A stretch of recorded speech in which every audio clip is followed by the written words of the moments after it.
Assalamualaikum warahmatullahi wabarakatuh. Perkenalkan, nama saya Hambali, saya dari kelas F. Di video ini, saya akan menjawab tugas dari Pak Adi Mursalin di mata kuliah Perilaku Konsumen, yaitu tugas terstruktur. Baik, masuk di soal yang pertama, yaitu tentang menjelaskan proses keputusan pembelian konsumen. Nah, proses pembelian keputusan konsumen yaitu sebelum dan sesudah melakukan pembelian, seorang konsumen akan melakukan sejumlah proses yang mendasari pengambilan keputusan. Proses yang pertama yaitu pengenalan masalah. Nah, konsumen akan membeli suatu produk sebagai solusi atas permasalahan yang dihadapinya. Tanpa adanya pengenalan masalah yang muncul, konsumen tidak dapat menentukan produk yang akan dibelinya. Untuk proses yang kedua yaitu pencarian informasi.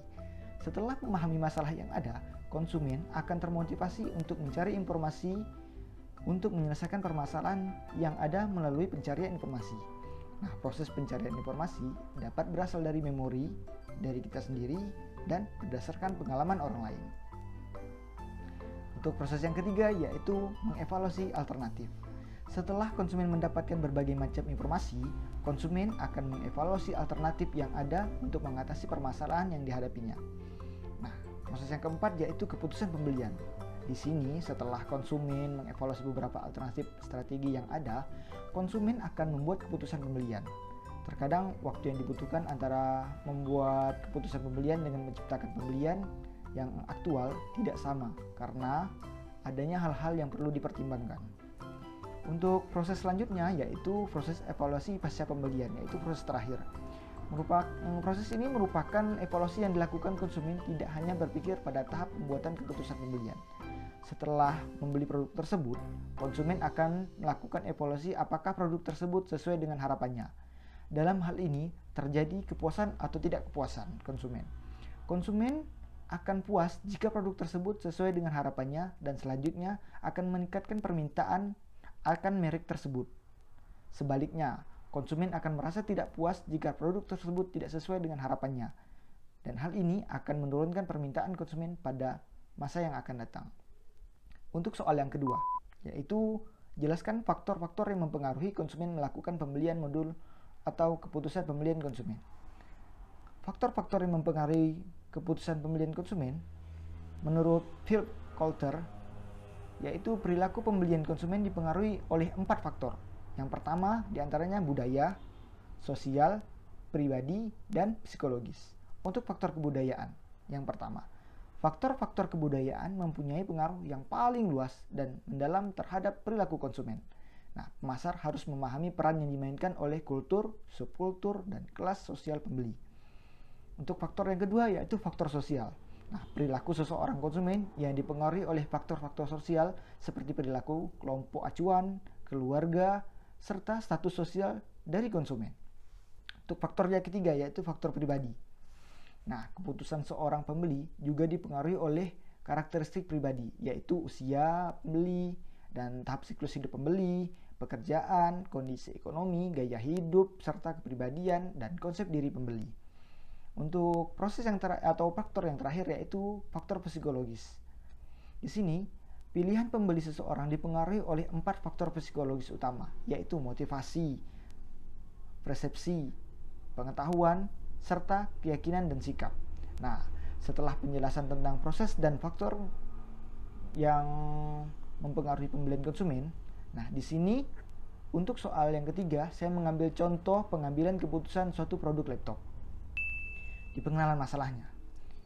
Kebetulan saya adalah seorang mahasiswa di Universitas Pancabakti Pontianak dan saya juga bekerja di Telkom Akses. Jadi di sini saya membutuhkan sebuah laptop untuk menunjang dalam perkuliahan serta membantu kinerja dalam kerja saya dan untuk mengerjakan tugas-tugas dan pekerjaan saya. Nah, di tahap pencarian informasi, sesuai kebutuhan dan keinginan saya harus mencari laptop, maka saya harus memikirkan laptop dengan merek dan kualitas yang diinginkan agar produk yang dibeli memuaskan dan penggunaan sesuai dengan keinginan dan kebutuhan saya. Bagi saya, harga dan merek juga berpengaruh dalam pembelian laptop ini. Jadi, hal utama yang dilakukan saya adalah mencari informasi, harga, dan merek laptop yang tidak terlalu mahal namun memiliki kualitas yang bagus. Teknologi yang sudah semakin canggih bisa dimanfaatkan untuk mencari informasi mengenai sebuah produk yang saya inginkan, yaitu melalui internet seperti melalui media massa atau iklan-iklan atau media cetak, bisa juga melalui brosur, koran, majalah, katalog, dan media elektronik lainnya. Nah, informasi mengenai suatu produk juga bisa didapatkan melalui pengalaman orang-orang di sekitar saya.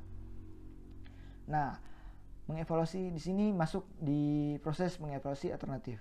Setelah mendapatkan banyak informasi dari internet, brosur, koran, dan teman-teman, saya mengevaluasi alternatif produk mana yang akan saya beli untuk menunjang dalam perkuliahan dan pekerjaan saya.